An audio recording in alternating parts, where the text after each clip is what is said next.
You're going to start something? Is that it? You're going to start something? Want to be start something with you, man. Got to be starting something. So, hey, welcome to all of our viewers. Hi, everybody. This is Stormfront Freaks Raw. So what you're going to be watching is the recording of our podcast. This is episode 48. We got John Wetter on. He's going to be with us from Spotter Network.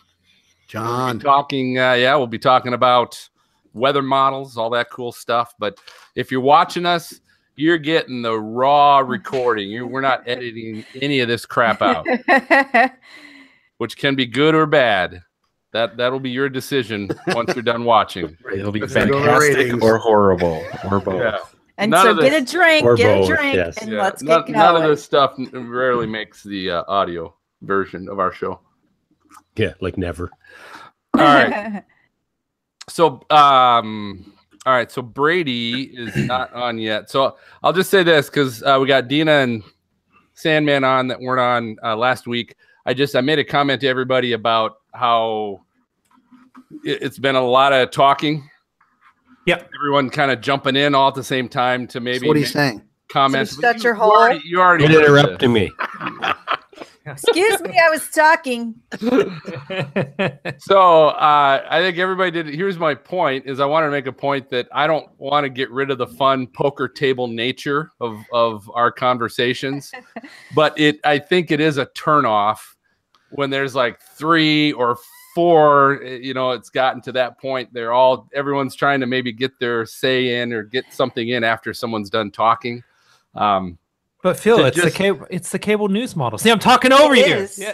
Hey, Chris, It's true. Hopefully, if it's only one person talking over somebody, that I don't care about that. So all I'm saying is just be aware of it.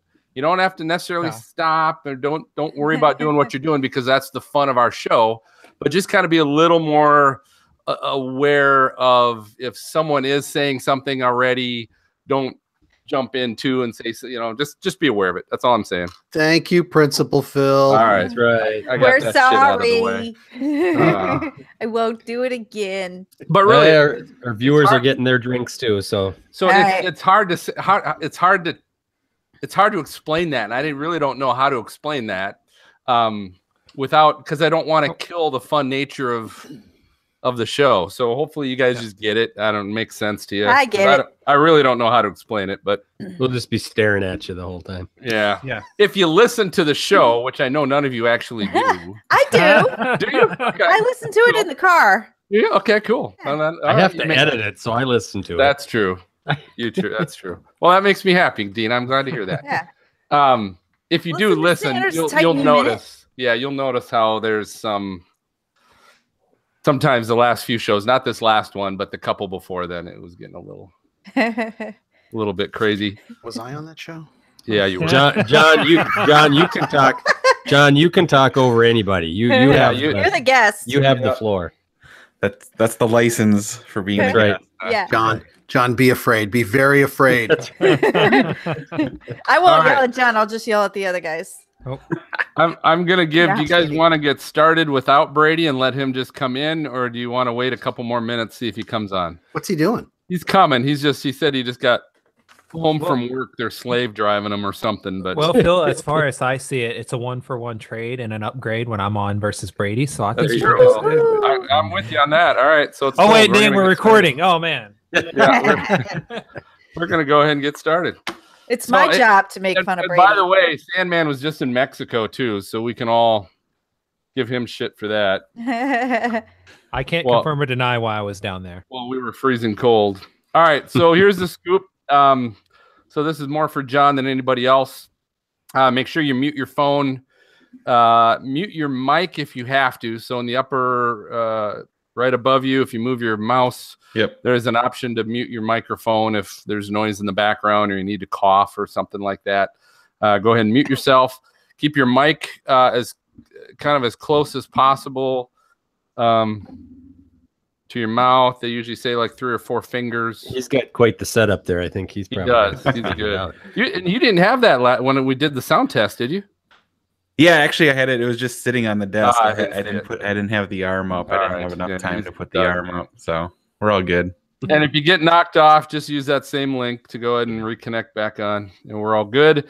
So we'll get started. We are title sponsors tonight. Again, our Danner Boots and Severe Studios. So I got two quick little plugs for them. We're on episode 48. I'll introduce that. And it is now National Weather Podcast Month, so I'm going to mention that briefly. And then we'll introduce the team. Happy hour. What are you drinking? I'll go through that list. And I need to add Chris. And then, Dean, I'll turn it over to you. You can introduce John, give him a good quick introduction, and then start the questioning on that. And, John, it'll probably just be, a lot of questions, at least on my end, is going to be on Spotter Network and what's it all about and how it works and da-da-da-da-da. So hopefully you can this is a good time of the year to be talking about this. Yeah, so you definitely. can fill us in on that. And then it's lightning round. And I will just say it has something to do with Minnesota. So MJ is out. He's not playing tonight. Oh, yeah, The sure. ringer is out. So we'll do that, a little Jeopardy. And then I've got a severestreaming.com plug before we go into break. All right. Got it. And Chris, you got to remind me, because not knowing you were going to be on tonight, I've got a little Weather Ready Nation ambassador plug. Okay. I'm going to want you to, we want to record that I we're was, using. I was going to say you still use all the Santa jokes, Phil. It's okay. Well, You're reminded not to. Stop doing that. All right. Well, let's go ahead and get started. Brady can hop on when he hops on. All right, here you go. 3. Wait. Yep. Oh, Okay. you're not ready. Go ahead. Sorry, I was wrong page. Okay, here we go. 3, 2, 1. All right. Hey, everybody. Welcome to the most entertaining weather podcast on your listening and viewing device. This is the Stormfront Freaks podcast. That's brought to you by Danner Boots. The classic is available today. Every boot is handmade to hold up in unforgiving conditions and live up to our unyielding standards. The future is strong with Danner Boots and their Stronghold work boot. It's also brought to you by Severe Studios. Since 2006, they're the longest running storm chase video streaming service in existence. Find out more at severestreaming.com. So, hey, if you're a first-time listener, thanks for checking us out. Hope you come back. We can't promise you anything. But be sure to go to stormfrontfreaks.com and check out the library of all of our previous shows and popular guests. There's bound to be at least 2 or 3 other guests that you're going to love to listen to and or watch. But this is episode 48. And it is during National Weather Podcast Month here in March. And we're talking with the president of Spotter Network, John Wetter, is here tonight. All right.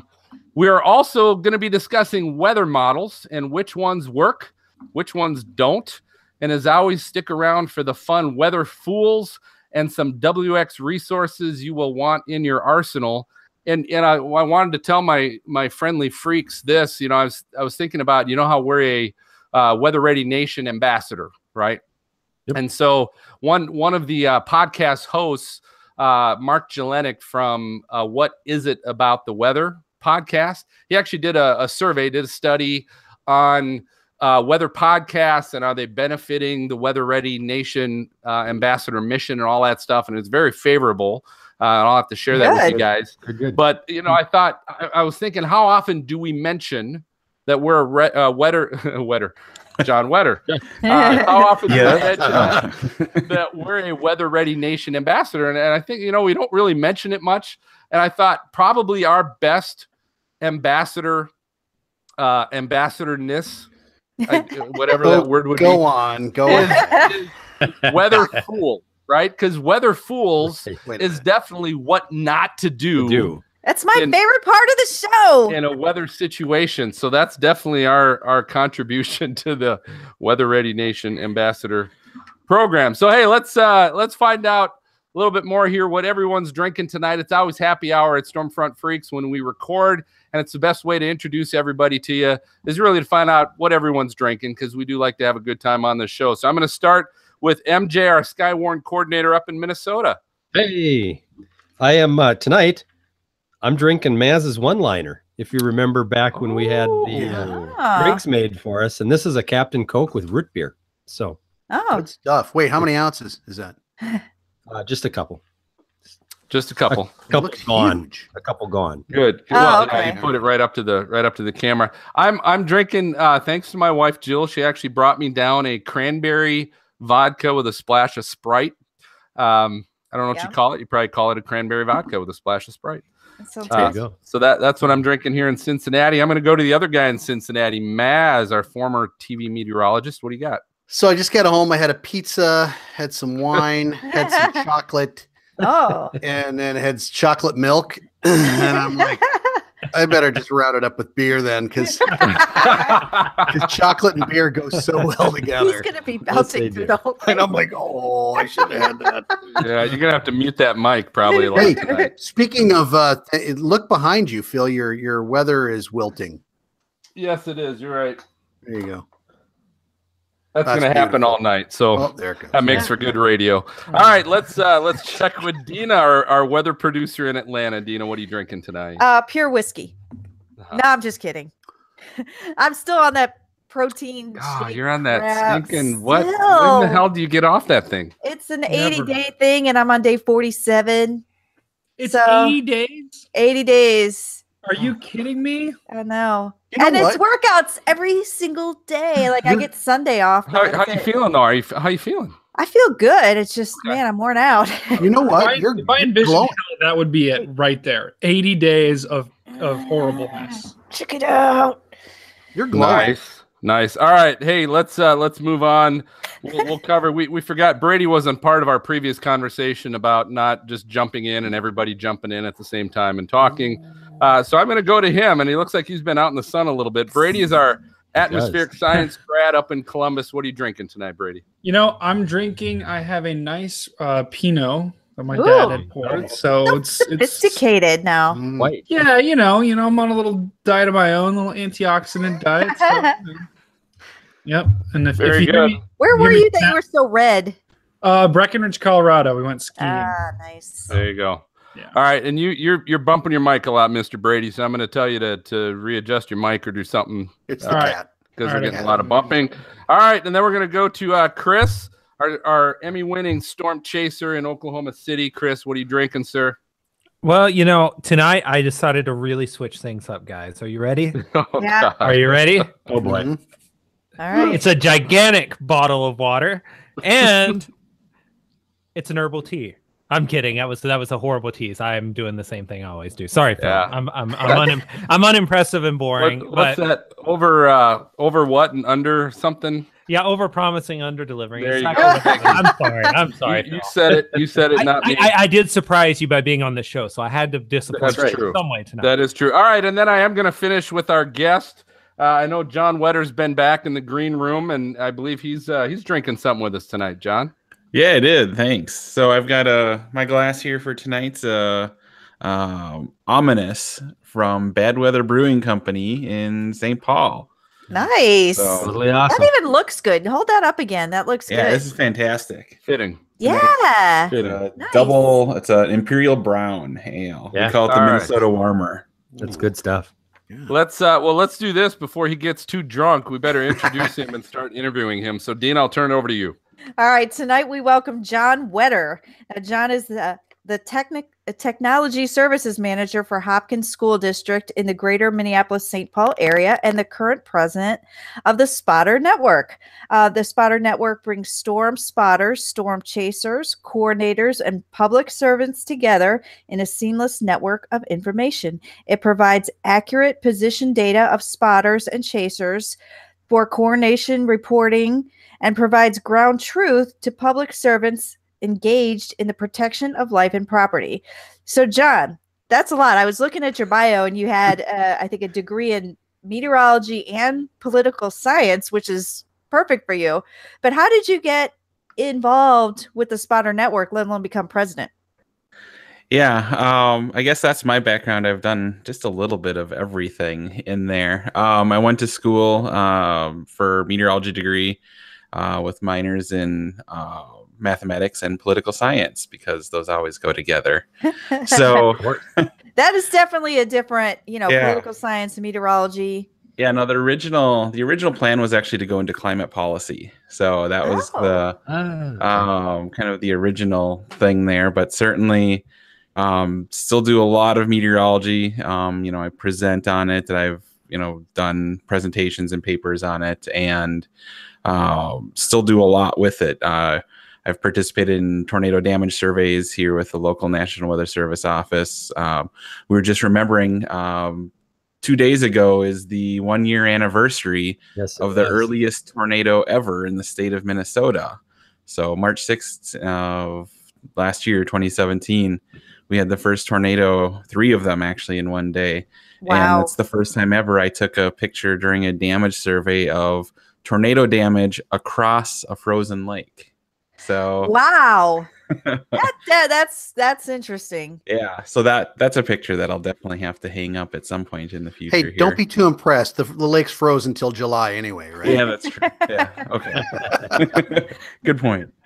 But I guess my, the background of Skywarn and spotting and kind of how I got to Spotter Network is during school up at St. Cloud. There's a very active spotter program in Stearns County, which is where St. Cloud, Minnesota is. And one of the oldest spotting organizations in the region in Stearns County. And they actually have support from the emergency management office there. And so I got involved with that during school, started storm chasing. Actually, adjunct faculty there at the time got me into storm chasing. And so both of those, passions really kept growing. I became joined the board of directors up there while I was still in school. And once I graduated there, moved down to the Twin Cities, and for the last several years, since 2006, I've actually been the coordinator of Skywarn operations for the National Weather Service in Chanhassen. So I coordinate all of their radio operations throughout the region. So we have a large CWA, especially by kind of the Eastern region standards. We have a very large county warning area, and we have about 24 organizations that we talk with throughout the 51 counties that Chanhassen serves. So help coordinate all those pieces. I do Skywarn classes, have helped create the material. A lot of the video that we use in the Skywarn classes here in the region, I've put together thanks to the great video we get from a lot of the chasers and spotters out there, and work very closely with the warning coordination meteorologist to put all that together. And of course, being a technology guy as well, getting out of school, I graduated, right in that time, basically right in the middle of that 5-year hiring freeze with the Weather Service, and the private meteorology had not nearly taken off like it has now. This was, just after 2000. So, private meteorology was not even close to what it is nowadays as far as the opportunities available there.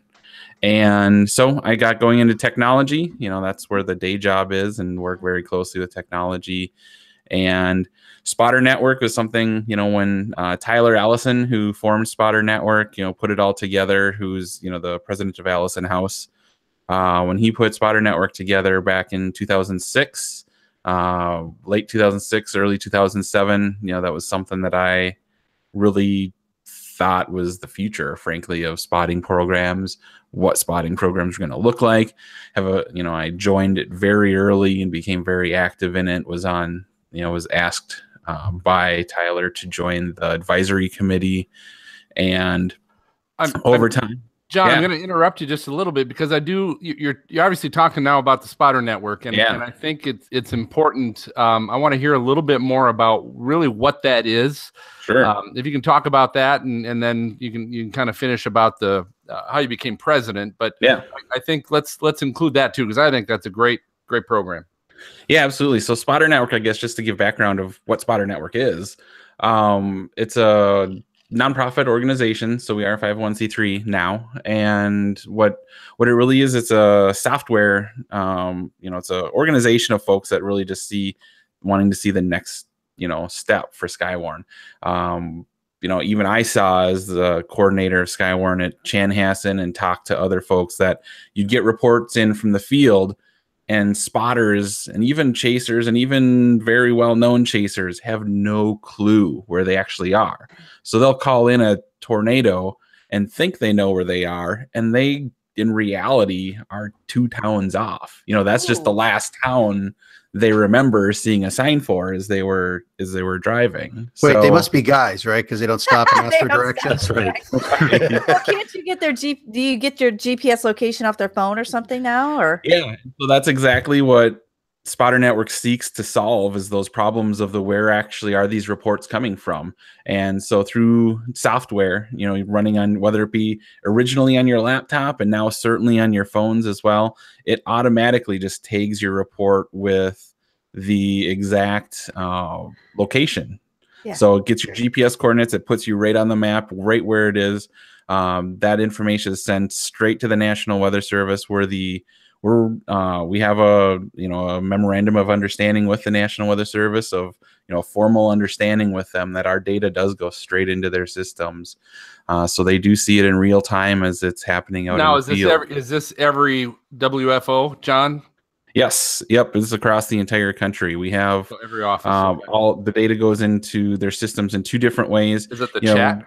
Yep, one of the ways that it goes in is chat, and we're in every WFO in the country except for 2.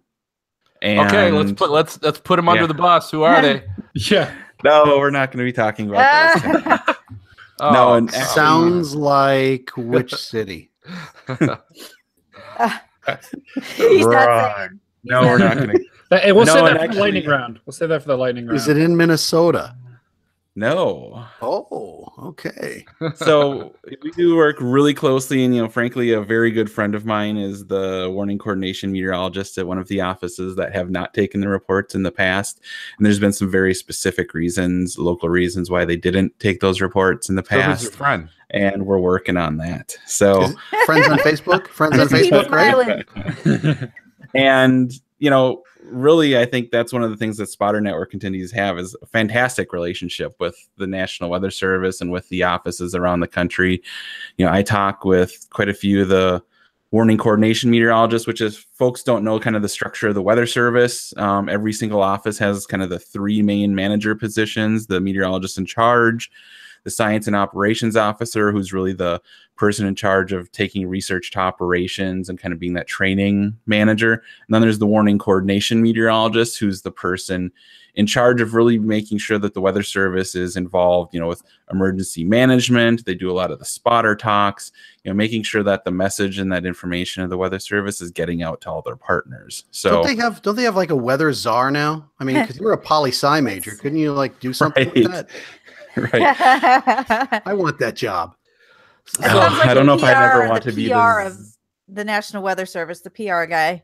Yeah, they really are the person who is, the face of the local office oftentimes, being out there and making sure just things are getting coordinated, that you have people where you need them, if it's a special events, of course, here in Minnesota, we just had the Super Bowl. They ran a 24-hour-a-day emergency operations center for a week and a half.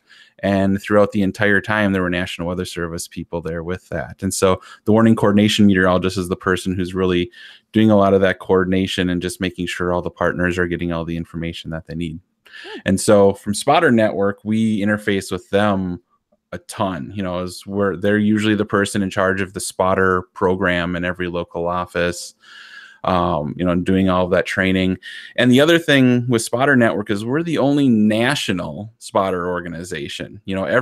All of the spotters that are out there are trained.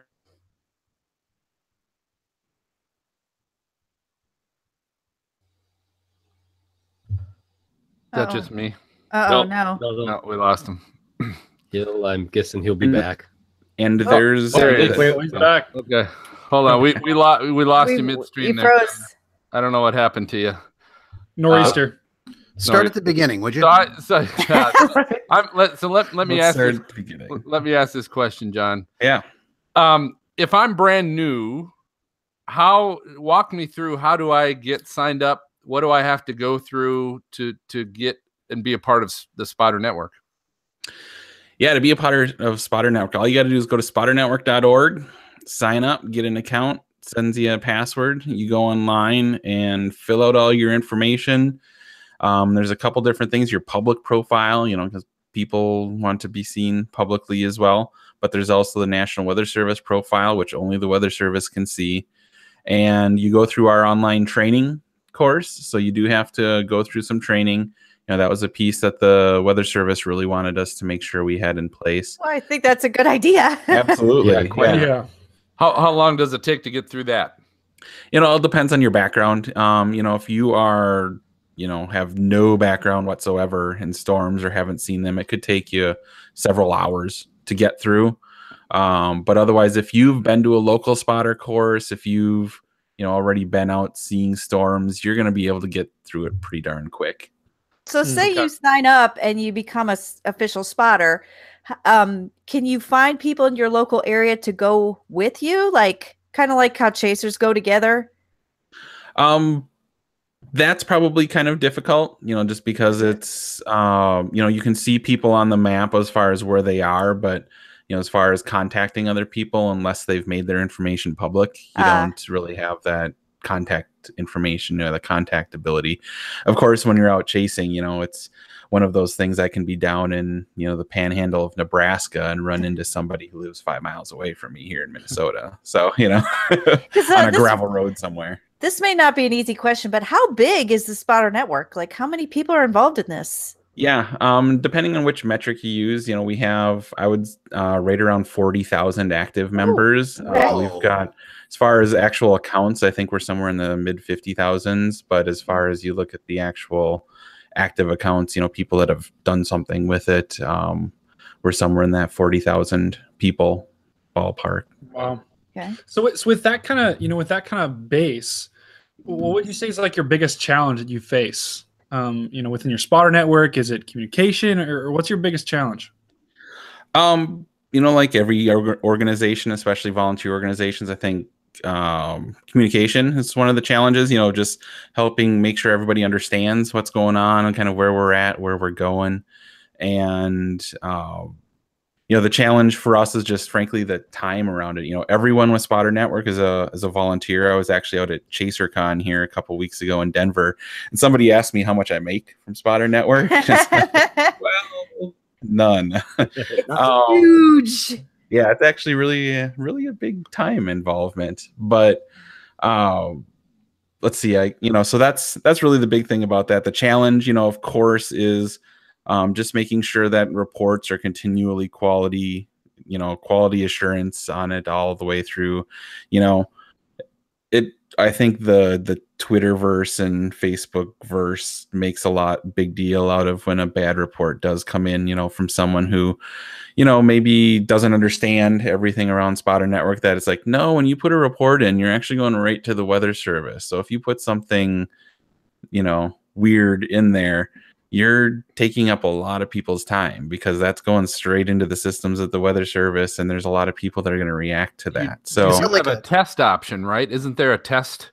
Yeah, absolutely. With all that online coursework, you have to pass a test at the end. You absolutely have to pass a test. Well, okay, which is good. It's good to know that. I actually meant, is there a test option to send a report, but only a test report? There is not. Oh, I thought there was. Okay. Yep. There is a, you're probably thinking of MPing, which is has a test option, and you can send it none there. And that's a different piece of just the way the data comes in with MPing, for immediate things. That data isn't as available to forecasters as Spotter Network data is. All right, I claim dibs on that option on Spotter Network, by the way, just so you know. Do you guys have an app? Do you have an app? No, we do not have an app for a phone right now. What we've instead decided to do is work with our partners to be able to do reporting. So for instance, one of the big apps for weather enthusiasts is RadarScope from WDT. And you can report straight to Spotter Network once you've logged in on RadarScope. So right from your phone, you can, like on an iPhone, you just go up to the share sheet and you click share report to Spotter Network. Really? I've got RadarScope on here right now. I'm going to have to look at it. Yeah, we have a Windows application, so if you go to spotternetwork.org, we have all the apps that we work with right down in the bottom corner there. We have, we have partners on the Android side, partners on the iOS side. We have our own Windows app. So pretty much everywhere we're all good radar apps are sold. Have you had challenges, John, with people complaining about the time it might take to enter a report on the phone and send, and or even data connection challenges because of that? We've heard some about that, but I know even me personally, it actually in a lot of places you get more data through than you do phone calls. Especially when you're out in the sticks somewhere, it seems like you can trickle just enough data through to actually get a report out there, whereas you can't keep a phone call well enough to actually get a whole report out. I've been on the receiving ends of those phone calls from chasers, at the National Weather Service. And, when you're hearing, it's really hard to understand what a chaser is reporting when you're only catching about every fourth word or so. So, from getting that all together from a spotter network report actually is really nice, because you get that concise information and that person who's put all that together. So we actually see some pretty good reporting from there. And a lot of chasers I know just prefer to do it. It fits into their workflows a little bit better, just because they're already doing radar. They're already doing that stuff. So why not stay in those same apps that they're using and make your reports that same way? Hey, John.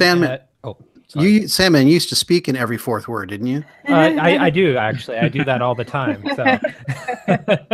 So, John, just for people like me, storm chasers, what are some of the big future plans for Spotter Network? You guys got anything big cooking? Ooh.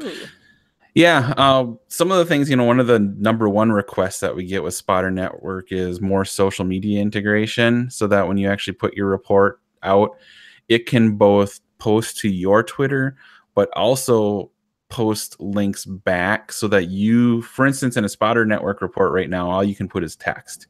And there's the big request is, how do we get pictures into those reports?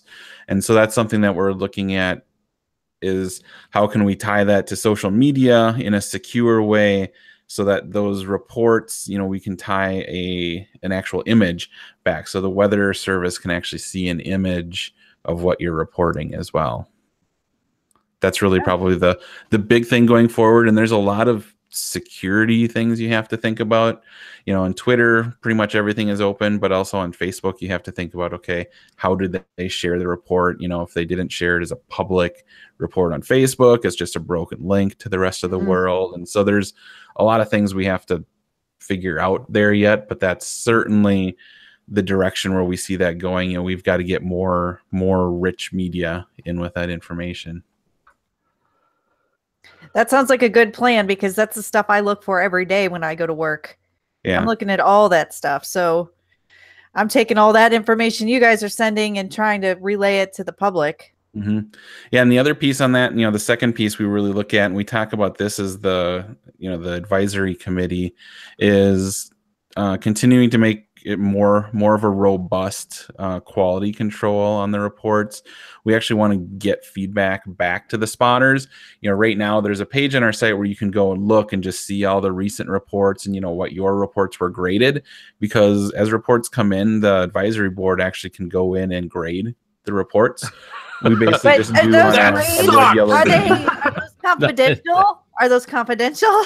No, you actually see that right there. We want to be wide open with that data. We think that that's what helps the system, is by seeing both the good, the bad, and the ugly go by. Sure. That's how you learn. Yep. And we encourage all of our folks doing those reviews of the reports, to put notes in. Why, if you didn't give this a perfect score, then why?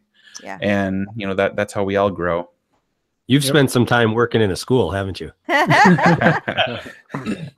Just a little bit. All right, John, I want to finish with this. Tell us a little bit about where these spotter and chaser tributes started. How did that start?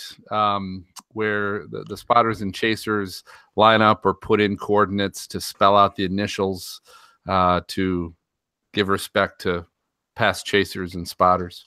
Yeah, that's we reserve that quite a bit as far as who we want to do that for. I think the most famous, or perhaps infamous, tribute we did was for Tim and Paul Samaras and Carl Young, when the three of them passed away following the El Reno tornado.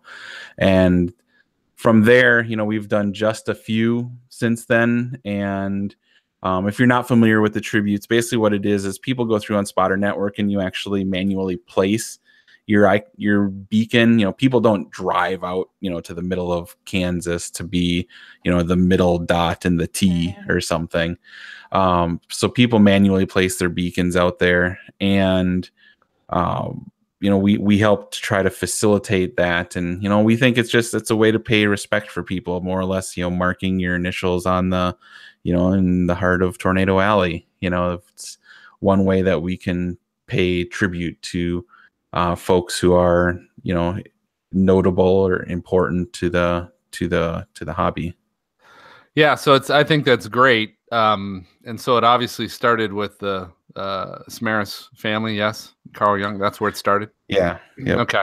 And so so what happens is if you look on the map of the U.S. and it shows you where all the spotters happen to be, the little red dots will form the initials of the people that they're paying tribute to. And I thought that was pretty cool idea. So tell us, John, how can our listeners find you on social media and find you and Spotter Network? Yeah, Spotter Network. It's easy to get to, just spotternetwork.org. You know, if you're already out there spotting, sign up, take the training, take the test, and, you know, join the ranks of folks that are out there using Spotter Network. The data is so valuable for the National Weather Service. We've seen the data used in research and in other applications as well, you know, in longer term pieces. So that's where you can find Spotter Network all the time. We're always out there. Certainly can find the data from Spotter Network just about anywhere. You can find that. You know, we have place files for Gibson Ridge. You can see that, of course, in Radar Scope, as well as many other radar products out there as well. So that's where you can find out Spotter Network out there. Myself, I'm on Twitter, just John Wetter. Spotter Network is out there, of course, just Spotter Network on Twitter. And also on Facebook. Don't take any offense. The only folks who actually I friend on Facebook are people that I actually am friends with in real life. So I keep Facebook pretty closed down. So don't be offended if that you send explains a friend request. a lot. Oh, this is real life. This is real life. Is this real life or is it just fantasy? Unreal. Oh, yeah. I'm glad you advertised the Facebook account that no one's going to be able to follow you on. I know, right? Rejected. No, Spotter Network is, you know, we have a very active Spotter Network out on, you know, and Facebook is great for Spotter Network. We get a lot of interaction out there from folks. You know, unfortunately, some of the most popular posts as far as from number of people, the traffic aspect is some of these tragedies that happen, unfortunately. But, you know, we're always trying to put good information out there for people to know. And now as we're getting into spring, you know, again, it's the season. There's a lot of conferences out there. There's a lot of good information that we'll be posting out there as well. All right. Well, hey, it's time for our lightning round. This is our game show of brilliant questions for our guest. We always invite everybody to play along. So definitely, if you're listening or even watching, go along and play along with us. Tonight, I'm calling this Double Jeopardy. It's going to be very similar to Jeopardy, but we only have one topic. Okay, and the one topic is phrases only Minnesotans use. And so what we're going to do, here's how we're going to do this. So we have, there are nine answers, I guess, or 9 questions, right? Isn't that how Jeopardy's played? So there are 9 questions on the board, and they go $100 through $900, right? So 1, 2, 3, all the way to $900. Here's what we're going to do. I'm going to take the freaks. So we got Dina, Maz, Chris, and Brady. You guys are one team, and then John, you're the other team. But you're obviously you're the ace in the hole. So here's how I'm going to do it to try and be somewhat fair. I'm going to start.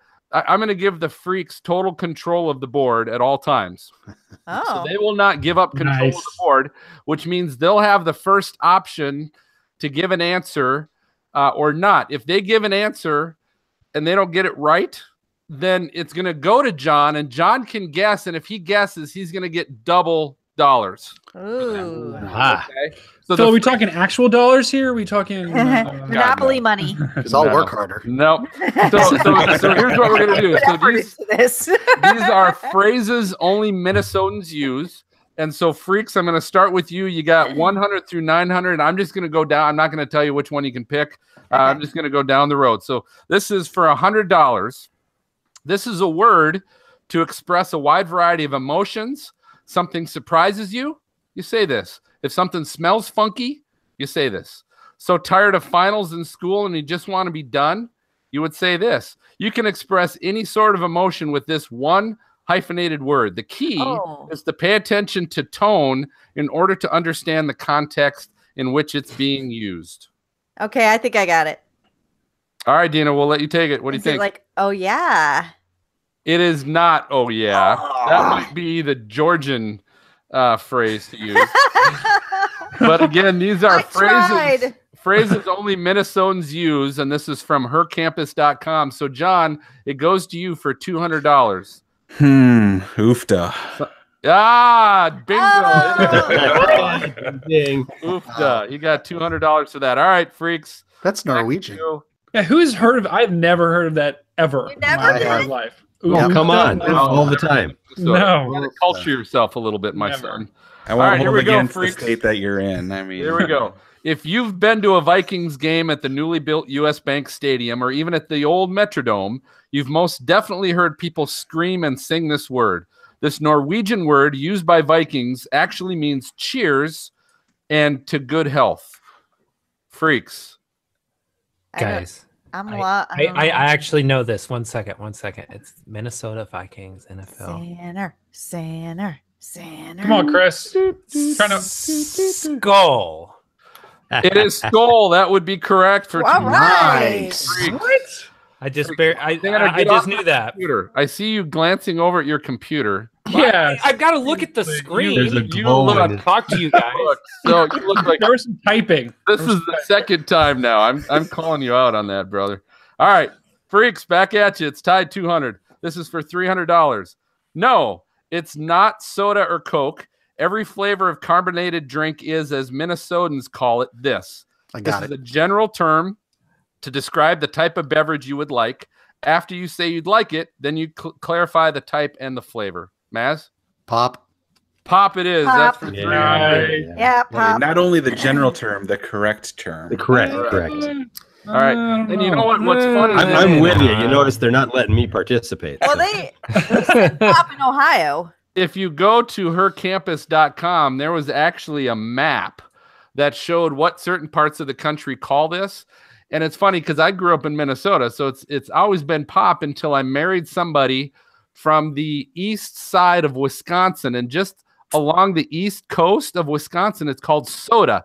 Everywhere else in Wisconsin, it's pop. But that small little strip, and that's what her State family divided. called it. Yeah, Hey, if you want to be right all the time, it's soda pop. Right? Soda pop. There you go. All right, let's keep going. Freaks, it's back to you. Here we go. I don't know why, but the game Duck, Duck, Goose is called this here in the land of 10,000 lakes. Maz? Gray duck. Duck, Duck, Gray Duck it is for 400 Ooh. points. Hey, John. John. Wow. Yes, Put your beer down. John. I grew up on East Old Shakopee Road. Oh, okay. Yeah. Oh, Okay. yes. All right. Oh, Okay. well, you know that So too, MJ. Freaks are at I do. You 900. bet I do. John is at 200, chomping at the bit to get a shot here. So here we go, Freaks. You might call this a casserole or something like that, but not in the upper Midwest. This usually contains a type of starch, a type of meat, frozen veggies, and a can of soup. What is this called? Freaks? Oh, Yes. Mass Yes. knows. I think Goulash. It is not goulash. Oh, So John, Is it we're tight? going to on, you man. for 1,000 points, John. 1,000 points, John. What is it? Well, Jimmy Fallon, when he was in town, came up with for a fantastic tater tot hot dish. It is a hot dish. That's right. That is No correct. way. Oh my That is god. correct. So 1,200 Come on, points Maz. for John. I'm sorry. I've never Oh, heard boy. that term. Here we go. Next one for $600. Freaks. No doubt you've probably heard this one before, although this term is used more by older generations. Younger generations use it too. Just like it sounds, it's a way to agree with someone or say yes. Oh, Dina, can I go now with you that can first say it. answer that I gave on the first thing? You can. Go ahead. Oh, yeah. What was it? Oh, Oh, yeah. yeah, and that would be incorrect. It is not. Oh, yeah. I know what it is. John, we're back to you. This is for 1,200 points.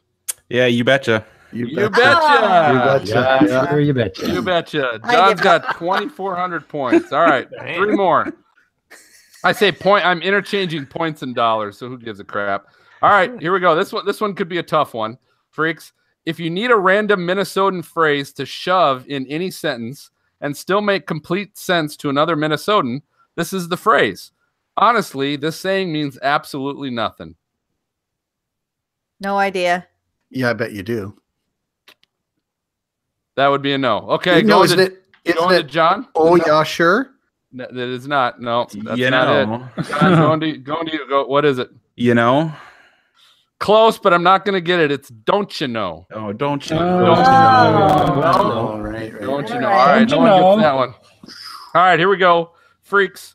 Even though this might seem like a completely normal directional statement, this saying doesn't have anything to do with direction. When a Minnesotan says this, what they're really referring to is their cabin or to the woods, but those don't need to be in that direction. I don't Freaks. know. I mean, the most logical answer is north, but I don't know. That's what I was thinking too, but I'm not sure. I've gotten Well, everyone is it- wrong. Is it up north? It would be up north. I would give you a good good job, job. guys. Yes. Yeah. There you go. That was for 1,600. Teamwork makes the dream work, Mass. So, Keep drinking, buddy. Keep drinking. no, that was not for 1,600. That for you was 800. Sorry. 800. Yeah. So 1,700 for the freaks. John's still at 2,400. So it comes down to this last one. Oh. Here we go. This is an easy convertible saying with multiple different variations. The most popular here in Minnesota end with cute, sure, or fun. Whatever word you place at the end, the overall meaning is full of delight and excitement. Can you repeat it? All right. Easily convertible saying. Most popular in Minnesota ends with cute, sure, or fun. Whatever word you place at the end, the overall meaning is full of delight and excitement. I have no idea. Is it so? So cute. It so is fun. not. It is not. So, John, I'm going to go. I'm Oh, going to go John's to you. gonna You kill still us. have a shot for bonus dollars. I was gonna say, oh, that's cute. Close. I wouldn't give it to you because you're from Minnesota, but it's 04. Oh, for sure. Oh, for sure. Oh, for sure. Oh, for sure. Oh, For fun. sure. Oh, for Oh, sure. for sure. All right. Well, good. John won. John finished with 2,400. Freaks, you got 1,700. Wow. John is our winner. Good That was job. harder than I Y'all thought. made a run. That was out of it, though. ridiculous. That I was didn't actually even know pretty good. this. So, John, thanks for playing with us, man. Good job. You bet. That was awesome. All right. Hey, the 2018 storm season is upon us, and this is the year you want to stream your chases, or maybe you want to move to a more reliable and trusted video broker. SevereStreaming.com from Severe Studios is the place you need to be. With over 1,000 chasers now on their platform, they were the first to offer pro streaming accounts. All you need is a laptop, HD camera, and a cell data plan, and you are good to go. Severe Studios will do the rest to get your video sold, and you can make top dollar. To find out more or to start the process, visit SevereStreaming.com right now. Okay, we're going to take a short break. Our podcast listeners get to hear the latest edition of the Titan U Minute with Chris Sanner.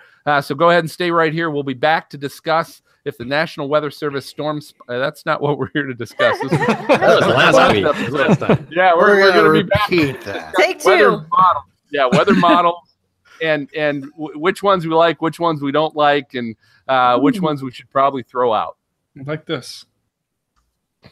All right. Thanks for whatever Brady, comment that yeah. was, Brady. Hey, John, is it go jump in a crick or creek? It's a creek It is a creek, yeah. All right. Yeah, it's Creek. Okay. up north. You know, when you're up north, creek is up cabin, north. Up it's a north. creek. Yeah, up north.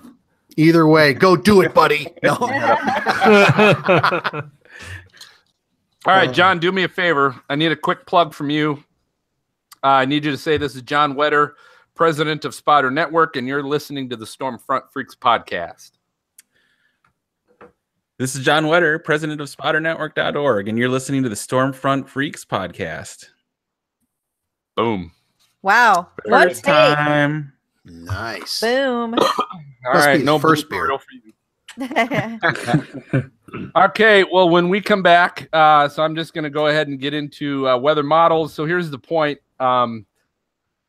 I want, so this is definitely Dina and John and Brady and Maz and Sander. You guys are going to do better at this than I would. Once again, I'm out. Yeah. I'm getting into them, but I don't know them enough to differentiate which ones I should use more during certain times. But here's the point. Remember, we're always trying not to be too sciencey of a show, number one. So this is getting borderline. So I want to make sure we're kind of discussing them a little bit, not just throwing NAM and, you know, a bunch of that kind of stuff out. No math equations, right, Phil? Right. So number one, I still want to avoid the sciencey aspect, but use it as a teaching moment. Explain what you're talking about, or explain what you like and what you like about it. And then number two, I always want to try to avoid any forecasting or promoting forecasting on the show. You know, I don't want to promote a bunch of people that have no experience and no training to jump on Facebook and Twitter and start giving their forecast based on, hey, I learned about this model and it's going to tell me everything I need to know, and I'm going to make my own forecast. So I don't want to promote that. So I guess be aware of that too. Let's not be too sciencey and not promote forecasting with it, but as a tool. How can you use it as a personal tool? Make sense? Facebook definitely does not need any more forecasts. Yeah. No more social mediologists, that's for sure. Oh my God. That works. Meteorologist. And feel free too, guys, to, you know, resources that you use or that you like to use. Talk about, hey, I go here to get, you know, here's where I look at weather models, or whether it's College of DuPage or Tropical Tidbits, whatever it might be. Feel free to toss those out too. That'll work. Everybody good? Mm-hmm. Yep. All right. Go ahead and count me in, MJ. We'll keep going. Oh, you're ready. All right, ready to come back. All right, back in 3, 2, 1. Okay, hey, welcome back, everybody. We're going to talk a little bit about weather models. Now, we've purposefully tried to avoid getting too sciencey on this show, and we also avoid forecasting. Just a couple things that we've always tried to dodge where possible. But I do think this is an interesting topic that we can share amongst everyone. And so I guess let me bring this up first as we talk about weather models, and maybe someone, and maybe Dean, I'll put you on the spot a little bit. Maybe you can first explain to our audience what exactly, because I'm not going to go to Maz on what a weather model is. Okay. I'm going to start Dina with you first. Okay. Well, weather models, they help us forecast the weather, but they all start with observations that we get from like the weather balloons we sent up, and they're really long math equations that they force us to learn in college and derive, and it's awful. But all that math goes into it. You take all the observations, you put it in this model, and it spits out a forecast. And they're all a little different. They all have different lengths that they can forecast out, and the higher resolutions. So like some models are nice because if it's a short term, like you just want to know the next 24 hours, you can look at one that's more high resolution, or if you want to look out 10 days. So there's different models, different resolutions, and it's all really very complicated math. When you say resolutions, what do you mean per se?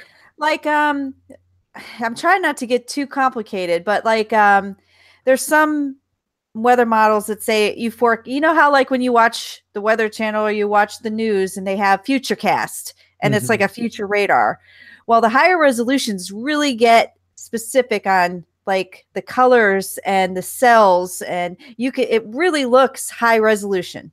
Okay. Where some of them are kind of like almost colored polygons. You know, those are lower resolution, but they go out farther. Yep. So like you can go out 200 some hours if you want on some resolutions, but it's not going to be really high res. So it gets more specific is what you're trying to say. Right. Yeah. So, but that's, so there's all kinds of models out there. It just kind of depends on what you are trying to accomplish. Are you trying to accomplish a severe outbreak that's going to be tomorrow, or are you trying to look at a hurricane that may make landfall in 10 days? It's a big difference. So what are the limitations of some of those that would make you go, hey, I think I'm going to use this model for this situation, but this situation might dictate something else? What are the limitations? Is it how far out in advance that they're looking? Is it the resolution you're talking about? It's all the above. And you got to kind of look at, sometimes you'll look at, say, two different models that are forecasting the same thing, and they may come up with something totally different. So you're like, all right, well, how has it been behaving? So you can kind of like, say you want to look at the radar, see where the storms have been, and then look back and see how the model handled it. So then you're like, okay, I'm going to kind of trust this one.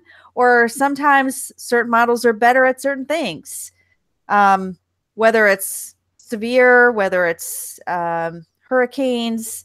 It's just kind of, and sometimes there's times where, like, especially for winter, I feel like winter precip and ice and things are the hardest things to forecast. So there's just days where, like, you just throw up your arms and you're like, I'm going to just pick one and, and then I'll change my mind if it's not working out. But there are times where they're completely different. And then other times where when you have a forecast that you've got more, you feel better about because different models are saying the same thing. Yeah. So that's my spiel. I think for me, for weather models, you cannot take any one weather model as gospel. Right. Because the point is, if weather models were that accurate, then no meteorologists would have jobs. Right. Right. So the point is with weather models is, you have to do exactly what Dina was saying. You have to look at the trends, look at the past performance of that event, really analyze, how has this weather model been doing with the current weather situation? And then use that to really guide you as a meteorologist to make your own forecast. But there's also other things you need to look at, surface maps, current conditions, 800, upper level maps that also you use as a meteorologist to make an accurate forecast. Because ultimately, you need to add value to the weather models, but you don't base your forecast solely around, just one or two models. Right. Yeah. So here's an example. Early next week, by the time we hear this, it'll be Sunday or Monday. We're watching a possible event going on in the Northeast for snow. Now, they already got hit by two big nor'easters. One caused huge coastal flooding. The other one just dropped a ton of snow. And the models, too, for this recent one that just ended, like Boston was right on the rain snow line. So we went back and forth. The models went back and forth. 1 minute, Boston's going 1 to 3 inches. The next, they're going 8 to 12. And it's so difficult to forecast these. And then when you look at this next one, which everybody's on edge because they've already gotten hammered, we're looking at the models and really, like, at one point we showed both of them just to say this is why we don't know for sure. One has a low going out to sea. The other one has it coming up and bringing more snow to the Northeast. And then the next day you look at it again, and now they're kind of trending back more like each other, bringing more snow. I mean, it's difficult. When people often ask me, what model to look at, I always often reply, say, well, if one model was right all the time, there would only be one weather model. Right. So that's, I, certainly look from a forecasting approach. It's kind of that ensemble approach. Yep. You want to look at all of the information available and try to put that together into more of all right, all of the weather models are over in the camp of, for instance, with this nor'easter, perhaps again, all of the models are over in the camp of it being mostly rain, but there's this one model that's over in the camp of, boy, they're going to get dumped on with snow. So then you say, all right, we know our bounds, of this much snow and this much rain. And most of the models are over closer to here. That gives you a little bit higher confidence that seems like the more likely solution. But you also know the two extremes that you can end up with. And that, in forecasting in general, that's where I think most of the work is happening right now, is even within the modeling community, is these ensemble approaches. For instance, people know the GFS model. That's the one that goes out, a week and a half. And the GFS is that's the one operational run that you see, every 6 hours of the GFS.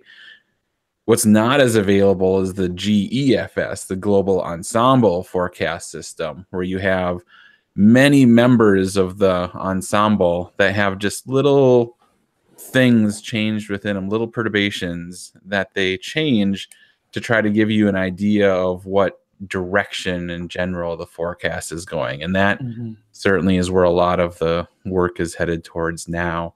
And it's harder to get those graphics, and I certainly wouldn't advocate for folks to really jump on board with those unless you really know the data that you're viewing. But you made a good point too. Like, when you look at a couple different models and one's way out there and a couple other ones are, kind of in agreement. One good example was the big snowstorm we got down here in Atlanta, where we had over, a half a foot of snow and it shut down the city. And, like a couple of the models we use all the time was like 2 to 3 at the most. And one was like way out there. Like it was going 6 to 12. And we're like, no way, it's Atlanta. And it's the one model we kind of, and I'm not going to, because nobody really knows the names. You kind of threw it out because we threw it out because it's out over like, there. We don't always pay attention. Like we look at it, but that's, not our priority one, I guess. And that was the one that was way out there, and it was right. So Chris, tell me what do you like using? What do you down in the plains there? Yeah, I was actually about to jump in. The thing to complicate this even more is models oftentimes have biases for each region. Most people are going to be looking at things for a certain region too, but like this year on the plains, I can tell you these first several setups, models are going to throw out like 61 or 62 dew points. And you're going to get there and you're going to think 3 o'clock in the afternoon with this massive drought going, those dew points are going to be 56 or 57 every time. It's like clockwork. So that's why if you look at models and you take them at their word, you're going to find out that you have a lot of problems, because if you have a 62 dew point and you're just barely breaking the cap on a model and that 62 becomes a 57, you're sitting there as a storm chaser going, man, I'm getting a sunburn. I'm looking like Brady right here. This is sunny outside. Oh my gosh, this is not good. And no, I'm kidding, Brady. But you should. But, no, I'm kidding. but seriously, like just to complicate it even further. But what I do, anything like far out there, I tend to use an ensemble approach. I think that's the absolute best way to do things. And outside of that, short term, I've become a huge fan of the Ahref actually on the SPC website, which is that ensemble model for all the short-term higher resolution models. So the tools are out there. They're getting better every year. That's the thing that I've always been amazed at, is how much better they're getting every year. So I think for the public, there's probably too much information out there at this point. Like I could see how somebody could be overwhelmed if they're trying to do this themselves. But Chris, can you give a really quick definition? Because I don't think people understand the difference between models and ensemble models. Okay. Yeah. Just give the layman term. Basically, let's just say for the purposes of this discussion, this isn't going to be completely 100% scientifically accurate, but a model is like one model. It's like basically like you're going to run a single computer program. It's going to spit out a single amount of information. That's that. An ensemble is going to take one plus 19 of its friends, and then it's going to average them out, and it's going to give you the average of those 20 runs. Right. And that's the simplest way to put it. So an ensemble, I like it better because it kind of gives you all those bounds and kind of gives you an average, but then you can get all kinds of fun ways to play with the data. Some of them give you, so it's kind of fun. The average as well as the deviation. Ensembles are usually good for like farther out, right? I mean, I look at the more farther out. I use the regular output for quick, If the 384-hour GFS actually occurred every time, we would not live in an inhabitable planet. Yeah, I'd have 100 inches of snow every week. Yeah, and there'd be hurricanes hitting Florida all the time. Right. So tell me, guys, what's a resource you like to go to when you look at when you're looking at models? Where are you going to find the information you like to look at? I think a couple resources, Tropical Tidbits and Weatherbell are my two favorite. My two favorites. I think Tropical Tidbits is doing great stuff because it's free. And the color tables are great. Oh, they're fantastic. Yeah. I would say my favorites are probably pivotalweather.com as well as the College of DuPage website, just for having good, current data as well as the model data. Mm-hmm. I like those, and I like Right Weather. I like Right Weather. Yeah. That one's a good one too. Yeah, I still- oh, go ahead. I was gonna say I still think my favorite weather model is Suzanne Summers. Oh my God. That is why I didn't go to you to describe what a weather model is. Thank you. Wait, Brady, do you even know who Suzanne Summers is? I'm not. He doesn't. No. Make him fill out, Brady. Say no. Do you I'm remember not the gonna do TV that. show Three's Company? Nope. Never heard. No. Of that. Oh, Nope. Jeez. Wow. So do we have the prices right? Losing horn to insert here? Post production. All right. All You know, right. she was a weathercaster down in Miami. Sander, what about you? What are your resources you go to? I will plus one everyone who said the Call It Should Do page. I will also say if you are a frequent user, you should totally donate to those guys Absolutely. because they Yeah, run. I do. They every run year. same here. One apart from the ones that haven't been mentioned is Weather.us. It's a newer player in the market, and Ryan they Maui. got, they got great color tables, that sort of thing, and they also offer the Euro for free, which is amazing. And I am using it basically every day at this point. So yeah, Weather.us is amazing. That Throw one me looks down. great too, but it's expensive, isn't it, for the year? You can actually they have a free interface you can use for all the commonly ones, and they have the premium stuff that's really awesome too. Yeah, the They have a premium model- looks fabulous. Yeah. They have a Another model nice- comparator, right, Chris? Where you can compare it to side by side. Yeah. Yeah, I mean they're doing some cool work. My only beef with it would be that the Zoom stuff is a little wonky still, but they're going to get that figured out. I mean, if that's the only complaint, they're doing a great job. Good. Yeah, my favorite site for the Euro for ECMWF data is eurowx.com. I know that. Okay. That's really my go-to. Good. We've got a lot more winter stuff there too. Oh, good. All right. Well, hey, we want all of our listeners, viewers, let us know what you think on the subject. You can always email us at questions@stormfrontfreaks.com, or you can find us on Twitter or Facebook and tag us your thoughts so that we can share that on the next show. We're going to take our final break. The rest of you can refill your drinks. And when we come back, it's time to share our WX resources and add some more to our list of weather fools. Hey, all right. I'm going to jump in, John. Yeah. One of our viewers asked about Radar Scope and how you file a report with Spotter Network on Radar Scope. Is there a quick? Yeah, I was gonna say just hold my phone up to the. There you go. Well, I mean, I'll talk through it here real quick. Just so you open up Radar Scope, and first you have to log in. So you hit the little gear in the corner in settings, log in to your Spotter Network report or Spotter Network account. And then back on the screen, you have to have your location turned on. So that's the little, I don't know, what do you call that? The little arrow thing, the location, so that you have the little crosshairs in your location. Then you hit the share or the share sheet, the little box with the arrow pointing up. I'm on iOS, obviously here. And so like you're going to share, that's just like if you were going to send a video, share a video to somebody or an image. And it's right there is to Spotter Network report. MPing report, right? And MPing. Yep, we're both there right Oh, now. I do. I see it there too. Can you see it? Oh, yeah. I went cross-eyed looking at that. Yeah. Sorry. All right. Cool. And then just on a personal note, John. Yeah. I'll probably be getting in touch with you online because I took over the Kanabec County Skywarn stuff. Oh, okay. And I actually work in school technology too. So I think I've seen you at other things. So, yeah, let's talk. So there you go. Absolutely. We'll talk offline. Yeah, fantastic.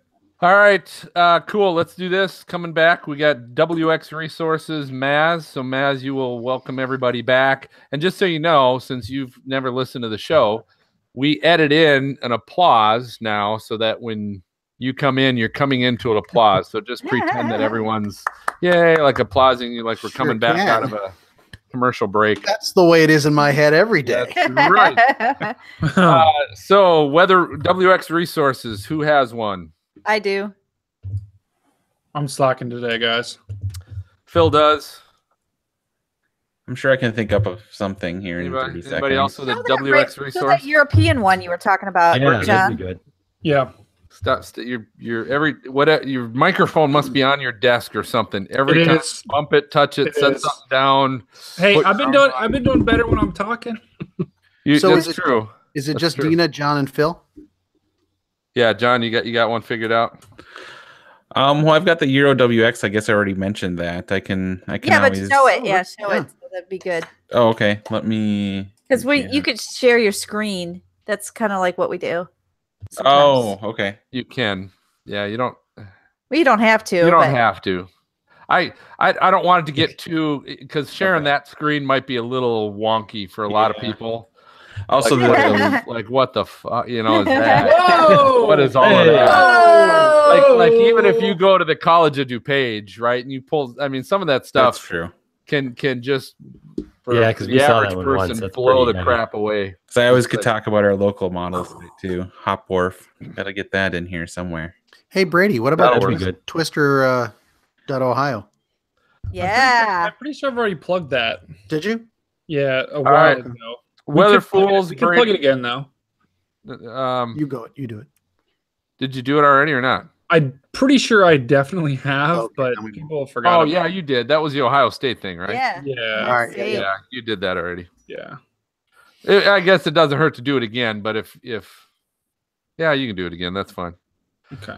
You don't mind if I plug my conference that I've got coming up here, do you? Or you want to do that at the end? Or Let's see. Yeah, I'll do it at the end. Sure. I'll do it at the end. I would have said you could have done that when I said how to follow you and all that stuff. But we'll Yeah, put I it know. At the end. No, I'd that's have all right. it We'll put it at the too end. that I should have. I'll ask you about closing thoughts or something like that. Sure. Cool. All right. Thanks. Good.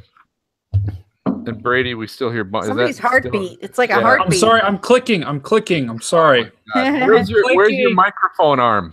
It's on campus, man. Ever since I've been staying at my parents' house, right? Did you just say your microphone arm is on campus? Or it's at my house. Whatever. It's at my house down. Whatever. You gotta travel prepared, man. I know. Yeah, you're right. We work so hard to try to improve our audio. I know. I was Work doing such so a hard, good man. job. We're working I've been so hard doing to try to make it such a better. good job. And we lost Oh. Brady. Yeah, we lost you. Oh well. Oh, That's because he's back. been drinking. He's back. All right. There he is. So so it's Dina, Phil, John, and then Brady. I guess you're doing Yep. WX resource. All right. Yep. So who's got Weather Fools? I do. I don't Dina. actually have a link, but my weather fool Phil. is the traffic in Columbus today. Apparently, Is it? people forgot how to drive in a half an inch of snow. Wait, Brady. So you are doing a resource? Yeah, I'm doing He is. Twitter. Okay, I'm Yes, we should. All right. So Dina, Phil, and Brady, you're gonna talk about just traffic today. Maybe we'll see. Okay. like here in Cincinnati. I like to mix it up. Yeah, that's real. Okay. All right. Then we got MJ will do listener questions, responses, and I will finish this up. Yes, I have some. So All right. So again, remember we are episode 48. Stormfrontfreaks.com, episode What's that? 48. Roman numeral? What is that in Roman 40 numerals? I don't know. Don't go there. You've been drinking too much. Darn It's not it. going to go well. It won't go Episode well. 1000. I just haven't eaten. That's my All problem. right. Let's count Maz in. Let's get going. they give everybody a chance to clear themselves. All right, here we go. In 3, 2, 1. No. Thank you. Welcome back, everybody. Hey, it's our favorite time of the entire podcast. You know what I'm talking about. It's WX Resources. We've actually talked about a bunch here for tonight, but now we're going to get real specific. So we're going to kick things off with Dina. All right. So mine is an actual app. It's a mobile app from FEMA. Let me share my screen and I'll just let you look at it. Share. So it's an app. You could set up weather alerts. Through the National Weather Service, you get safety reminders. And what's nice is you can see where open local shelters are. You can upload your pictures. And I like it because you can, let me try to stop sharing this. No, you're good. We see you. Oh, okay. It's nice too, because you do get a little alert on your phone, like a little, what do you call it? That Notification. notification. And it even comes up on my Apple Watch. So it's kind of neat. So Okay. once you set in your location too, like it'll pop up for, your local area. How do you find that? I just looked at it and, when you search for an app, just look for FEMA. Got it. Yep. Awesome. Easy. Okay. Very good. Thank you. Appreciate that. Hey, let's go to Phil. What do you got? All right, my weather resource. So I'm just getting started. I shouldn't say getting started. I've been working here a little bit on my weather ham radio amateur radio license. That was one of the commitments I was going to make for myself this year, was to go ahead and get that. So one of the things I found, great resource, if you go to kb6nu.com, that's the amateur radio call sign for this individual's name, Dan Romanchik, I believe is his name. But that's his website. You go there and you'll find the link to his study guides. And he has study guides for all 3 licenses, the technician license, general license, and the extra license. And the neat thing about it is you can purchase a Kindle or a Nook version. You can purchase a paperback version or an audio version, but he also does provide a PDF file, which is free. So you can actually download his study guides for any of those 3 amateur radio licenses. You can, download for free. And I've already been through it. It's very good. He does a good job of highlighting exactly, this is a test question. This is a test question. So pay attention. As he goes through it. So it really helps you go, okay, this I better really understand. That I better understand, et cetera, et cetera. So great resource at kb6nu.com. So did you get it yet? No, I'm still studying. It's actually next month, second Thursday of the month. I'm going to go take the test. I'll put on my calendar. I'm going to text you. All right. No postponing. You got a sore throat, right? Bring it on. All right. All right, John. Hey, this is your first time with us for WX Resources. What do you have for tonight? All right. Well, in the spirit of weather models, I have to give us a Minnesota resource. You betcha. I've got to go. Nice. So local weather model, and in full openness, I'm a part of the crew that works on this, is the Hopworth model. So it's a high resolution ensemble model that we actually run here in Minnesota. Is hopworth.info. So it's a four member ensemble that goes out 18 hours that we run in a very high resolution over the upper Midwest here, and keep tweaking it to really make it be a good resource. We also have out there called the MPass model, and for that, before we dive down into the weeds on it, the GFS is going to be changing to the new next generation GFS here in the next year.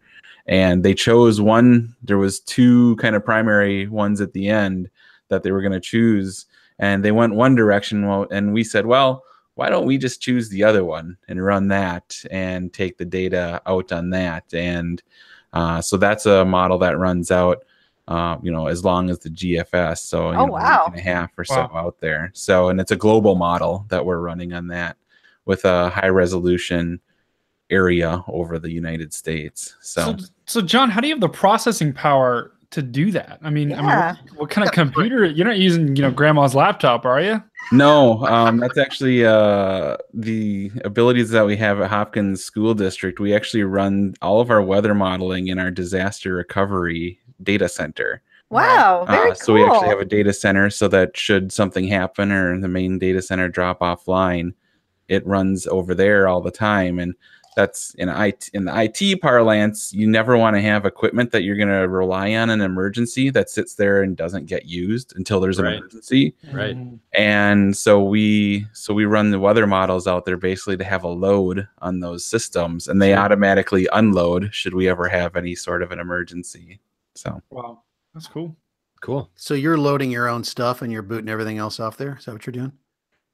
So that's what runs over in our DR site. So normally there would be nothing sitting there. It's essentially a bunch of servers that are waiting for something to happen. So we involve students in it. We involve a lot of, it's actually become, we're pulling it into some of our curricular pieces around weather when it's taught in the classroom. And, I do classroom visits as well and talk about that. So that's it cool. kind of bundles all together there. Awesome. Thanks, John. Hey, Brady, before we get to yours, next time you see Dr. Hobgood, he used to have to drive all the way to Chicago to run his hurricane models up there, because what would take like 4 hours in Chicago took like 3 days. Oh my gosh. before. Yeah. So, So you would drive. Oh my, you would drive. and now he can just go to John's, right? I just go to John's. Not over. Quick drive to Minnesota, right? Yeah. Right. All right. What do you got? All right. So I have, in honor of the Severe Weather Symposium this week, this Friday, actually tomorrow. Are you going to that, Brady? I might be able to catch the end of it. I am not going to the beginning part because we are opening our hub tomorrow. I'm involved in several initiatives with that. Sounds promising. But so the site is Twister, and the website, I'll share my screen real quick, is basically twister.asc.ohiostate.edu. If you just search Twister Ohio State on there, you'll be able to get it. Go I Bucks. use that one. Yep. Go Bucks, exactly. So basically, this site has anything from the satellite picture. You can loop that. It also has the radar imagery. You can see this was today around noon when we were getting some snow, as well as weather models such as the NAM, the GFS, the rapid refresh. It does not have the Euro, sadly, but this is just a great site where you can actually get some upper data. You can get some SKU-Ts. You can get the 925 millibar chart all the way down to the 250 millibar chart. You can get MOS forecasts as well, which is pretty cool. You actually had MOS comparison forecasts. God, what the hell is all that stuff? It's cool. I know I got super sciencey, Keep but going. Keep going. it's a really cool resource for any weather nerds, and encourage you guys to check it out. That's model output statistics there. Phil. So, Exactly. Well, that site does have good help pages. Yeah. Oh yeah, yep. They do have a help page as well that kind of explains a lot of stuff. But that's at twister.asc.ohio/state.edu. Just type in Ohio State Twister, and that'll be the first to come up. Just Put check the the show in notes. there. It's Ohio and then It's- state He's drinking. Oh my god, it's because I haven't eaten anything all day, people. Right? Man. All right. So in case you missed any of those letters in the links, Oh my god. we will have them for you. You can go to stormfrontfreaks.com, episode 48 show notes. You can get all that and more. All right. Go ahead, Phil. I'll turn it over to Brady for right. which against my better judgment. I'll turn it over to Brady for weather. Yes, Phil, against your better judgment and against my better judgment as well. Let's get into the weather fools. So what exactly are weather fools? Us as the freaks are going out on the internet. We're looking for people in the news, people on YouTube, maybe funny videos of cats playing in the snow, anything weather related that makes people look a little silly or a little stupid. So I'll turn it over to Phil. Who is your weather fool this week? All right, so my weather fool, I actually just popped right out of Twitter here today. This was from, let me get this right here. So this is TV cameraman Kyle DeBrule in a tweet from Catherine Sotnick from NBC 10 in Boston. So obviously relates to their nor'easter that they just had. You can find her on Twitter. It's at Kat, K-A-T, NBC Boston. So that's her Twitter handle. But here it is, car versus pedestrian. So here's the cameraman. They're on a hill, lots of snow, two cars. One car is at the bottom Oh, geez. with a person standing outside that car. The other SUV is at the top of the hill. And the SUV is going to slowly start working its way down towards the other car. But Oh, he can't do anything. He's just moving. And finally, the guy outside the car moves, or he would have been sandwiched Yeah. between, and he moved just in time. Jeez. So my weather fool here is really not the SUV at the top of the hill that had its brakes on, couldn't do anything. It was just sliding down the hill. It's not the guy who was necessarily standing outside the vehicle at the bottom of the hill. It's the person in the vehicle at the bottom of the hill that should realize, I'm not getting up this hill. I better just back my ass back down this hill. Yeah. So that is my weather fool's that moron that's at the bottom of the hill and should have been getting its ass out of the way. Should have been Now, doing Phil- something. Phil, that always reminds me, every time we get snow, you see these, big freeway pileups, and people start getting out of their cars, and it's like you can still hear the crashes in the Yeah. background. Yeah, right. It's like, right. oh my gosh, get back in Run. your car. Wow. All right, Phil, that was pretty great. I agree with you. That is a pretty good weather fool. Dina, do you got a weather fool tonight? yeah, I do. All right. So this one, it's funny. It's from Jukin Media, and it's these skiers they're coming down, and you could tell the one's going through a path.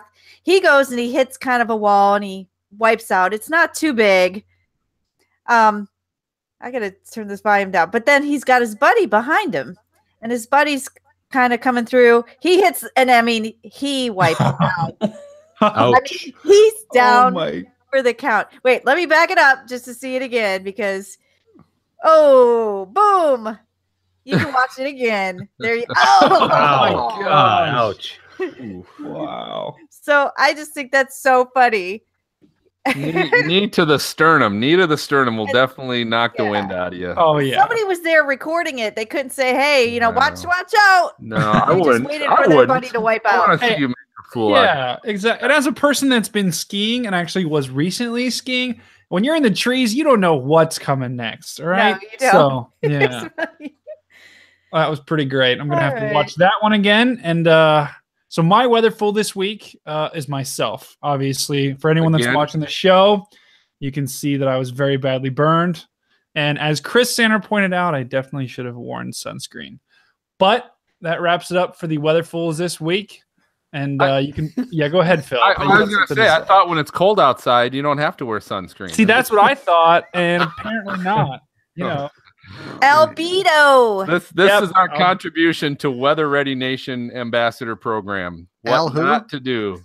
What not to do? Don't be a Brady. Don't do what I do, and you should be good. Wear sunscreen no matter how cold it is outside. Yep. Anyway, you can find all these resources at stormfrontfreaks.com under episode 48 show notes. All righty. Well, let's keep rolling. MJ, what do we have for any listener questions or responses? Yeah. All right. First of all, a shout out. If those of you who are listening, anytime, come on Thursday night and watch us record the show. You can participate in the chat. We've had a lively chat going on. So a shout out to all those folks joining us for that this evening. Then some folks, last episode, we talked about storm spotters and National Weather Service storm spotting, and is that population aging and some things like that. And we got some responses, and that's exactly what we want. We want you to tell us what you're thinking about these discussion topics. Ashley Morris checked in, made a couple of comments, says, as far as marketing goes, I think National Weather Service does their best. The local media could assist with marketing. I haven't seen any local news station spreading spotting classes on their social media accounts, so local media should help. She also says, don't forget, spotters help the after confirmation process of products as well. Photos from spotters are valuable for them to confirm the warnings. So that's another thing that Ashley had to say. Thanks for those comments. Trent chimed in and said, I have so many opinions on this. We've had over 400 people attend each of our last two National Weather Service spotter trainings, 556 in 2017. Wow. And he says the age was younger than you might think. Where is he? Trent does not say where he's at. So I don't know. Tumwa, Iowa or something? Yeah, I don't know. I'm sorry. There was a Trent in my meteorology class that graduated with me. Maybe that's him. Might have been him. And then we had some other folks. Mary Sloan checked in on Twitter, said another great episode in the books. Loved it. Thanks, Mary. And Tom Kane checked in, said, enjoy your podcast a lot. Very fun and informative. I found your show when you had Mark Sudduth on and have watched them all since. And he also makes a shout out to Cleveland and Ohio. Said he's originally from Cleveland, graduated from Ohio State. Go Bucks! Go Bucks! Number one. And he's got an IPA suggestion for Kim, so we'll make sure we pass that along to her. Nice. Did he say he watched all the episodes? Since the Mark Sudduth episode. Oh, okay. I'm like, man, you got to binge to catch up. He's only suffered through a handful. So thank you everybody for your comments. Awesome. Very good. Hey, all right. We need somebody. If somebody is a spotter and over age 80, we want to know about them. Agreed. Right? I got two for you, I think. Really? Get them on. Yeah. Is it one and you've just been drinking too much, or? No. Okay. That's two. All right. So that about does it for this episode of Stormfront Freaks podcast. Thanks for listening and watching, if you happen to be watching our raw recording. But hey, before I tell you who our next guest is going to be, if you enjoy our show, please do us a favor. Leave us a great review on your podcast app. And don't forget to subscribe to the show by hitting the subscribe button on your podcast app. It works just like a magazine or newspaper subscription. It assures the latest show gets delivered right to your inbox and that you can listen the moment that it's released. Hey, special thanks to our guest, John Wetter and Spotter Network. John, Yay, you have any closing thoughts for us, sir? Yeah, thanks, Phil. First, just wanted to mention, Spotter Network, certainly I'm the president of the organization, but there's a lot of people behind the scenes that make it work. So I want to make sure I send a shout out to the advisory panel, all the folks who are keep it running, as well as Ryan Hickman with Allison House. And Allison House does a lot of help work for us to make sure Spotter Network actually works on severe storm days. So thanks to all of those folks. And I also want to send one last plug. I have a conference actually coming up. I run a conference, the Minnesota Severe Storms Conference, coming up here in April, which registration just opened today. So if people live in the area and are interested in come hear a lot about severe storms, we're coming up here on April 7th. Go to MNSCC, so Minnesota Severe Storms Conference.org, and sign up. Where's it going to be held? It's actually held in downtown Minneapolis, the University of St. Thomas. Awesome. Very cool. Yeah. All right. Well, good having you on, John. Thanks for joining us tonight. Yeah, thanks for having me. Our next episode is in 2 weeks, and it continues National Weather Podcast Month. We'll be recording on March 22nd with the co-hosts of the Weather Hype podcast, Castle Williams and Min Fan, and we'll be talking about severe weather communication with the two of them. So that ought to be really interesting as we get into more of the social science of severe communication and how you inform the public of that kind of stuff. If you'd like to watch the recording live, it'll be at 9 p.m. Eastern, 8 Central. Check out our YouTube channel. Just go ahead and search Stormfront Freaks at YouTube, and you will go ahead and find our channel. All right, so go. Hey, yeah. Is Suzanne Summers going to ever be on? You know what? I sent her. She's probably got like 800 what do you call it? Gateway gatekeepers. Yeah, because I found there was one method, maybe through her website, that you could contact them. And a long time ago, I sent something and didn't hear back. And yeah, so if you've got an avenue, go for it, brother. Right. I exhausted. He's gonna cry. We gotta get her on. I know the one I had. All right, so for Maz and MJ and Chris and Dina and Brady, and for John, I'm gonna go ahead and signal the all clear. We'll catch you next time, everybody. Thanks. Goodbye. Goodbye. Yep. Beautiful. All That was right, good. John. Very Thank you nice. so much. Thanks, Thank you so John. much. Thanks, Yeah, John. John. It's a great conversation. Well I done. just can't believe you have your own weather model. That's so cool. I know. So That means cool. he's good at math. Yeah. Good comments from the viewers too. So thanks everybody. Good. How'd you Yeah, do in thanks so dynamic much. meteorology? And Yeah. don't stop recording, Mark, because we got to Nope. do these We're plugs. still on. Yep. Hair plugs? Hair plugs. No, we got these. And Chris, I'm going to go ahead and send this to you Okay. right now on email. And Phil, in the interest of time, I'll just wing it if I'll need be. just do mine separately, so you don't have to do mine here. Okay, that's fine. Just That's wiggle fine. I'm the going to do wand mine. before I I'm gonna do do And mine. I'd like to do mine as quick as I can so I can go to bed. All right. So let's do this. We'll go ahead and John, you can take off. Thank you so much. Bye, Thanks, John. everybody. Thanks, John. Yeah, thanks, John. I'll be in touch. follow up with you, with links and stuff like that too. Okay. Okay, sounds All right. good. Thanks, man. Good night. Yep. See everybody. Okay. So I'm gonna shut up and I'm gonna go ahead and send this link to Sanner. Sanner, I'm gonna I'll send it to you. And Dina can go ahead and MJ if you want to maybe count her in or something like that. Do you want to count yourselves in? That might be easier. Okay, you can do that All right. too. Yeah. All right. Yeah. I need to mute myself. Okay. 3, 2, 1.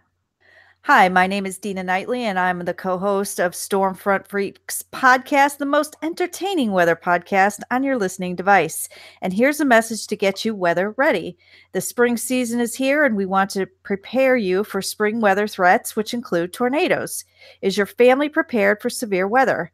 Practice makes perfect, which is why it's important to conduct a family severe thunderstorm drill regularly so everyone knows what to do if a tornado is approaching. The safest place in your home is your basement, storm cellar, or an interior room on the lowest floor with no windows. Don't forget the furry members of your family. Make sure your pets are included in your family emergency plan. For more information, please visit the NOAA Weather Ready Nation website at weather.gov/WRN. Good. We probably shouldn't do these after we've been drinking. We'll see. I'm gonna have another break. Good. real quick. That was still good. All right, All is right. that good? Because I gotta go to bed. That's That was good. great. Have a good night, Dina. You're All right. awesome. Appreciate Bye, it. guys. Night, nightly. Bye All bye. right, Santa, I just sent yours. Who's next? I'll do one. Okay, Maz is up. Better be good, All right. Maz. There you go. Mute yourself, Brady. Here we go. 3, 2, 1. Hi, this is Mark Massaro, known as Maz, and I'm one of the co-hosts of the Stormfront Freaks podcast, the most entertaining weather podcast on your listening device. Hey, here's a message to get you weather ready. The spring season is here, and we want to prepare you for spring weather threats, which includes flooding. If you're in your car, do not drive into flooded roadways or around a barricade. Turn around, don't drown. You know that saying. Water may be deeper than it appears and can hide many hazards like sharp objects, washed out road surfaces, and electrical wires. A vehicle caught in swiftly moving water can be swept away in a matter of seconds. Just 12 inches of water can float a car or a small SUV, and 18 inches of water can carry away large vehicles. For more information, please visit the NOAA Weather Ready Nation website at weather.gov/WRN.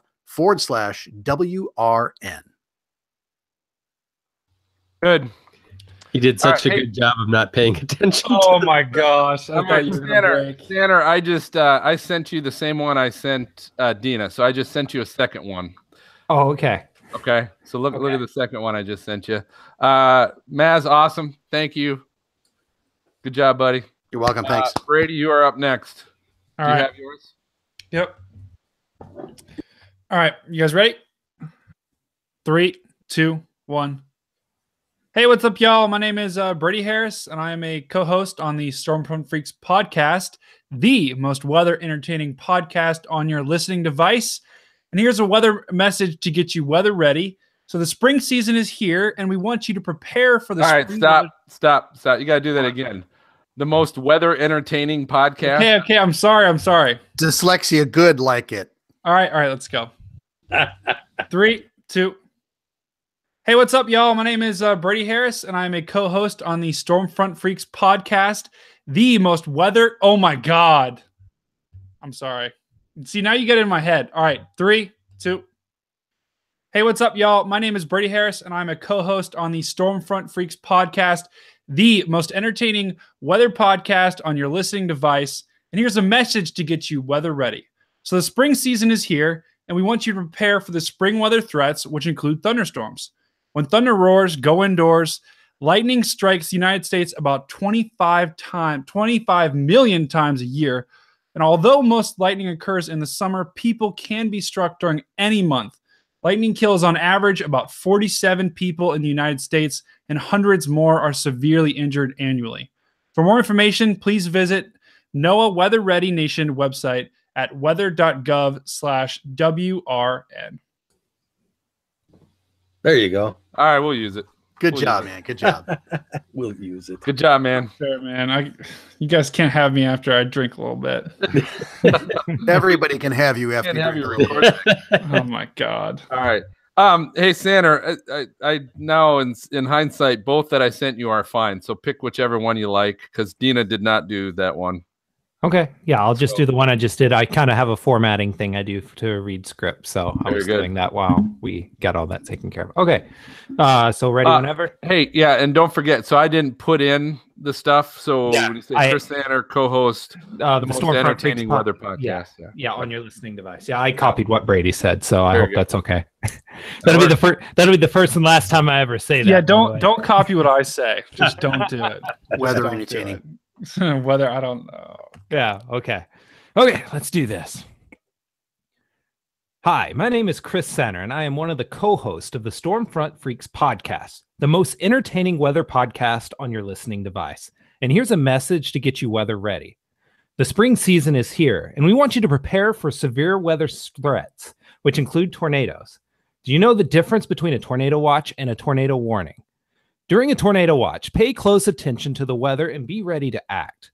When a tornado warning is issued, seek shelter immediately by moving to an interior room on the lowest floor of a sturdy building.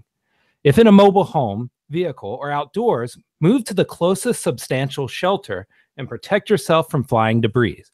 For more information, please visit the NOAA Weather Ready Nation website at weather.gov/WRN. Very good. Nice. That was good. Smooth, Feel man. like I could You do can mine tell again he does if you that. want me to. It's up to you. It was fine. We'll take it. Fine. I'm not trying to be fine. No. Excellent. It's fine. It's up to you then. If you want to redo it, you can. Here's me what we're try. gonna do. It just so you know what we're gonna do with these is all the co-hosts of all the podcasts, weather podcasts, are doing. There's like a bunch of these, so I just like sent you guys each one of them. But they're gonna each do one, and then each podcast can pick. You know, like we'll go in before this. We'll pick. Maybe we grab someone from Carolina Weather Group. And we grab someone from Weather Brains, and we put a couple of those on edit those into our show this week. Mm-hmm. All the other ones are doing the same thing, so they might go into Stormfront Freaks and go, I'll take Sanders this, and I'll take Maz's that, or something. It's up to them. I don't know what they use. We'll use if they use any of them. I don't know, but we might use them if nothing else. All right, I'll record it again then, because mine's All right. terrible. All right, 3, 2. Hey, what's up, y'all? My name is Brady Harris, and I'm a co-host on the Stormfront Freaks podcast, the most entertaining weather podcast on your listening device. Here's a message to get you weather ready. So the spring season is here, and we want you to prepare for spring weather threats, which include thunderstorms. So a popular phrase we all say is, when thunder roars, go indoors.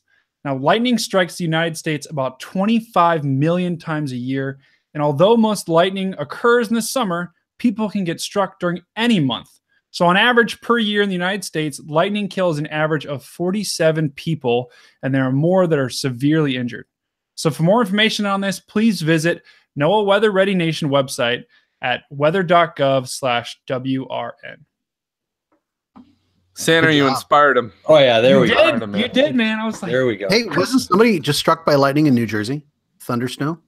really? No, Seriously, serious? Yeah. Yeah. Wow. Wow. Thunder lightning, okay. Or snow lightning. Yeah, cool. Thunder. Cool. I guess that's not really cool. I shouldn't say that's cool. Yeah. Cool. Are we No, not recording? cool. Because I want to use that clip from Phil over and over again. Man, someone struck my lightning. That's really cool. Bloopers. MJ, that's your responsibility to get that clip and put it in the it'll review. be there. Don't let Phil. All right. All Here's a right. golf club. Hold on to this. Gentlemen, good job tonight. That was a good show. Thank you very much. And thanks for your plug. We'll put those up for any of the other podcasts to use them. So thanks. Cool. So Phil, will you be at the symposium tomorrow? Yeah, I'm gonna get there late, but I'm All gonna right, I'm gonna let you know because we're doing our opening tomorrow, but we might end a little early. So I will let you know. Just Okay. keep your phone Just ready. text me. All right. Yeah, send me a All right. text. I'm stopping the broadcast. Yes. All right. Yep, we're good. Okay.